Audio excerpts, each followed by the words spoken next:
Mereka yang datang pada malam itu berasal dari 5 negara yang berbeda, tentu saja berbeda paham keyakinan, berbeda budaya, dan berbeda agama. Adapun masing-masing dari negara Uzbekistan, dari Meksiko, dari India, dari Slovenia, dan Rampo Aceh Bojonegoro. Lalu, ada apakah dengan perbedaan paham keyakinan, perbedaan budaya, dan perbedaan agama? Bagi Anda yang ingin mengerti, simak video ini sampai tuntas. Bagi Anda yang berkenan, jangan lupa tekan subscribe, serta di like atau di jempol, dan pandangan Anda silahkan Anda tulis pada kolom komentar. Kalau sudah, marilah kita lanjut. Yang pasti mereka semua jauh-jauh datang dari asal negaranya ke tempat tersebut untuk menikmati, ingin mengerti fenomena unik yang ada di tempat tersebut. Satu, kobaran sumur api. Yang kedua, air menyerupai air mendidih namun suhunya tetap dingin. Dan mereka pun tentunya ingin tahu bertatap langsung sebuah kesenian Jawa yang sudah familiar, yaitu kesenian kerawitan. Awalnya mereka semua pada saat mau masuk di depan pintu gerbang sumur api tersebut, hati mereka berbunga-bunga dan penuh keceriaan.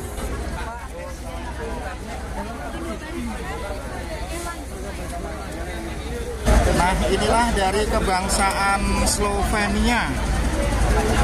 Untuk yang dari Slovenia, saya hanya mengucapkan Sugeng Dalu. Sugeng Pinara nggih, Sugeng Dalu. Nggih. Oh, nggih. Sugeng Dalu. Sugeng Dalu. Sugeng Dalu. Sugeng Pinara.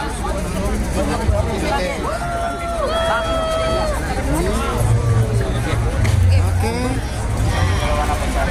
Untuk mereka semua saya ajarkan bahasa satu kata Sugeng Dalu. Jadi yang paling kiri adalah dari warga Slovenia. Terus dengan yang tengah ini sudah berbeda negara.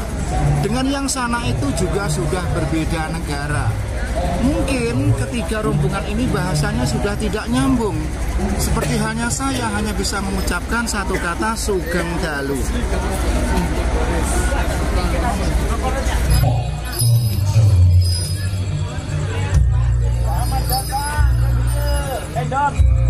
Sugeng Pinara, Sugeng Pinara.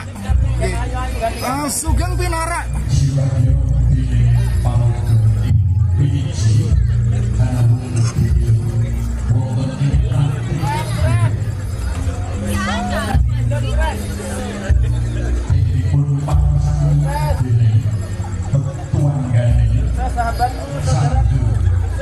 Selanjutnya, pada saat mereka semua mulai masuk beberapa langkah dari pintu gerbang, terlihat ada beberapa hal yang mengurangi kebebasan mereka semua sebagai wisatawan.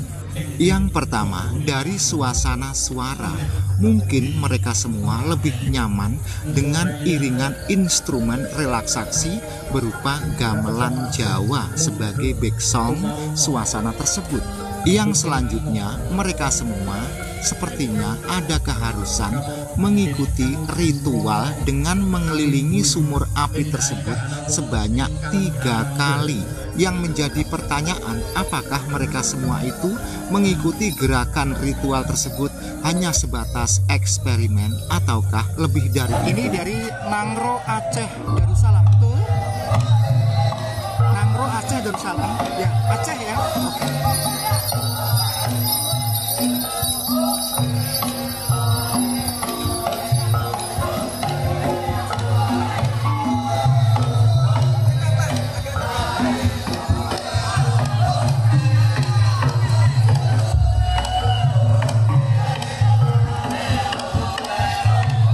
Bojonegoro Ibu Ana Muawana. Can you give applause for our region of Bojonegoro? Big Jason. Mungkin kalau menurut pendapat kita-kita, mereka begitu datang lebih baik menikmati suasana yang tenang dengan backsong setengah kedengaran setengah tidak, hingga membuat relaksasi mereka menjadi lebih nyaman.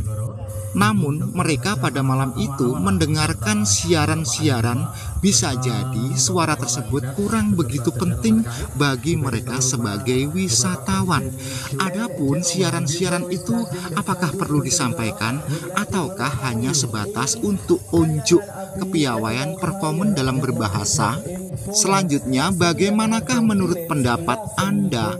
Andai kata Anda baru saja datang di sebuah tempat wisata, lalu ada kalimat-kalimat atau siaran-siaran yang justru bisa jadi membuat mereka itu berisik. Ya memang siaran-siaran seperti itu pada hari sebelumnya di tempat manapun seringkali ada sebagai wujud untuk menghormati para wisatawan.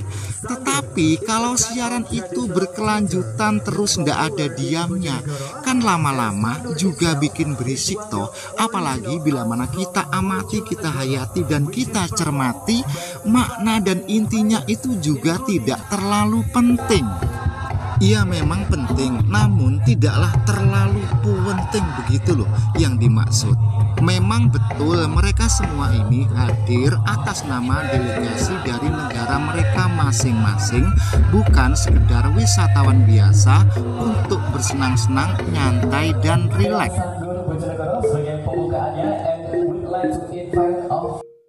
Pada saat kesenian dimulai, sepertinya mereka semua, bila mana kita amati dari ekspresi wajahnya, tidak terlalu heran, tidak terlalu antusias, dan tidak terlalu tertarik. Kenapakah demikian? Mungkin saja mereka melihat sesuatu yang masih sangat baru dan masih sangat asing. Berbeda dengan gamelan kerawitan.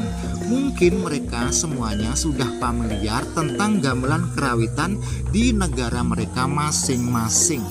Selain itu, yang namanya kesenian gamelan kerawitan, kita semua tahu bahwa kesenian tersebut di dunia nyata atau di dunia realita benar-benar ada.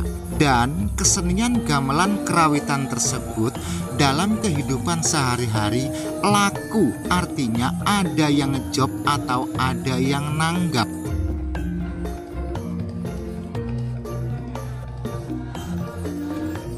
Ya, akhirnya mereka semua dengan perasaan dan raut wajah malu-malu lebih memilih ke tempat saji.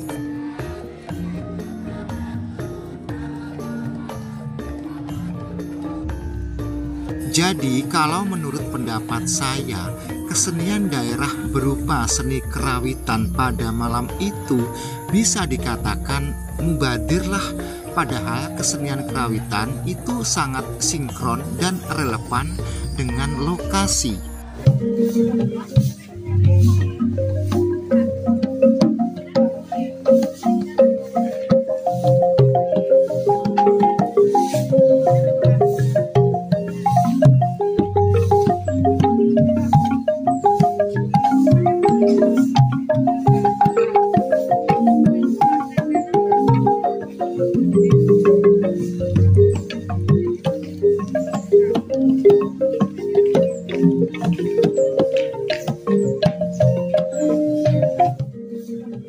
Andai kata pada malam itu kesenian inilah yang dikedepankan dan diunggulkan, tentu saja mereka lebih merasa puas karena mereka bisa melihat langsung yang mungkin pada hari sebelumnya suara inilah yang mereka rindukan. Akhirnya kesenian yang paling berharga dan sudah sangat familiar di mata dunia pada malam itu, ya semua pemainnya duduk-duduk di tempat gelap dan lampunya pun cuma sekedar samar-samar. Waduh, kenapa ya malam itu bisa begitu? Iki saking kerawitan pundi Pak Yon Sewu? Pariwisata. Oh, dinas pariwisata nggih. Oh, nggih. Ini masih belum lah Pak. Pantesan iki kinclong iki sindennya juga kinclong. Niki masih proses. Jadi Yang mana yang masih proses ya? nanti sudah kalau sudah bertanam masih ditarikan Mas G, Mbak. Ini Oke, jadi ini katakanlah para panja itu persiapan. masih kata semacam cekson gitu ya Mbak ya? Mau cekson. Boleh tahu Mbak, katanya nanti malam ada tamu dari mancanegara, betul ya Mbak ya? Ada 4 delegasi. Iya, dari mana saja Mbak, tolong? Dari India, Iya. Silvonia, Mana-mana? India, Silvonia, Silvonia. terus Uzbekistan, terus yang satu Meksiko. Meksiko. Iya. 4 ya, berempat tadi ya? 4 terus India. dari Nangrau Aceh. Hmm. Itu ada satu tim karena anak-anak yang ada di mana itu di Jogja itu di UI Jogja itu nanti juga mengisi. Jadi katakanlah ini nanti seperangkat gamelan Jawa ini katakanlah untuk backsound Praacara. Jadi praacara menyambut tamu datang. Setelah tamu datang, seremon, kemudian ada hiburan inti sandur. Jaranan sandur. Bukan jaranan. Sandur ya. Sandur khas saya. Bojonegoro ya Mbak Sandur ya. Bojonegoro. Oke, oke. Terima kasih Ibu dengan Ibu siapa ini? Ini Ibu Nini yang dari Dandren enggak salah itu ya Bu Iya. ya. Betul. bagian kebudayaan. Oke, terima kasih ya Bu. Iya,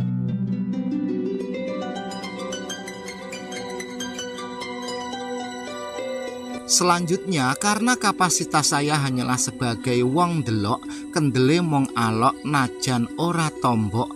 Jadi video pada kali ini sifatnya adalah memberikan masukan dan sedikit kritik atau menyampaikan ide dan pendapat, karena sejak dulu wilayah Bojonegoro bukanlah wilayah anti kritik.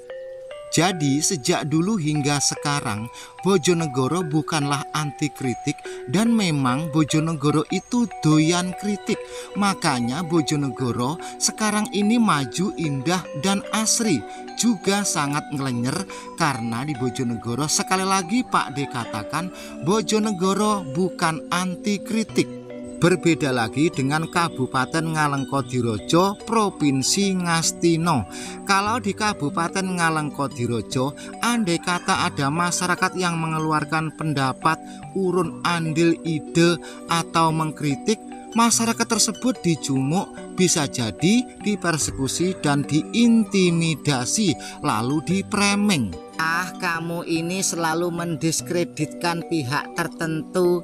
Kamu ini menyebar kebohongan, mencemarkan nama baik, menggiring opini dan menanamkan rasa kebencian berdasarkan sara, suku, ras, agama, dan antar golongan, membuat keresahan, bikin kegaduhan dan keonaran di tengah-tengah masyarakat, tetek bengek dan lain sebagainya.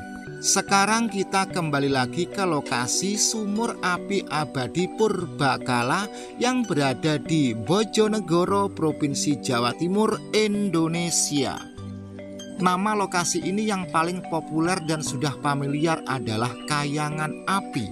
Lalu ada orang menambahkan nama atau sebutan api abadi. Pada saat ada orang menyebutnya dengan sebutan api abadi, bukan berarti orang tersebut merubah nama, tapi justru menambahkan julukan atau semacam gelar yang tujuannya adalah menyanjung atau meninggikan. Kata kunci api abadi akhir-akhir ini ditrendingkan atau dipopulerkan akun YouTube Jejak Richard dan akun YouTube Apro Channel. Adapun fenomena yang sangat unik di lokasi sumur api abadi zaman purbakala ini adalah satu, kobaran api yang ada sejak dulu kala, dulu sekali, mungkin bisa jadi hingga nanti akhir zaman api tersebut tidak pernah padam. Yang kedua adalah sebuah kolam yang menyerupai sumur. Di situ ada air. Air tersebut menyerupai air mendidih, namun suhunya justru dingin. Kendatipun air tersebut baunya atau aromanya kurang begitu sedap dan ada kemiripan dengan aroma belerang, konon air tersebut bisa mengobati berbagai macam penyakit. Wisatawan delegasi mancanegara pada malam itu seharusnya pun bisa melihat langsung, mempelajari, menyimpulkan air Blekutuk. Pada malam itu saya melihat dan mengamati kolam air Blekutuk tersebut hanya dikunjungi kurang lebih 20 atau 35 orang dari sekian jumlah banyaknya wisata delegasi yang hadir. Seluruh penjuru mata dunia, inilah fenomena yang paling unik di dunia, yaitu kobaran sumur api abadi Purbakala yang letaknya berada di wilayah Kabupaten Bojonegoro, Provinsi Jawa Timur, negara Indonesia, benua Asia Tenggara. Selanjutnya, terima kasih bila mana ada omongan atau perkataan yang pedas dan gatel nih kuping. Dari hati saya yang mendalam, mohon maaf dan mohon dimaklumi. Bagaimanapun juga Anda dan saya adalah insan biasa, tak luput dari salah. Dan video ini dibuat semata-mata untuk mencari nafkah, untuk menghidupi kehidupan saya dan keluarga saya sehari-hari. Dengan demikian semoga Anda sekalian memaklumi. Salam sehat untuk semua saja, sehat yang nonton, sehat yang ditonton. Wassalamualaikum warahmatullahi wabarakatuh.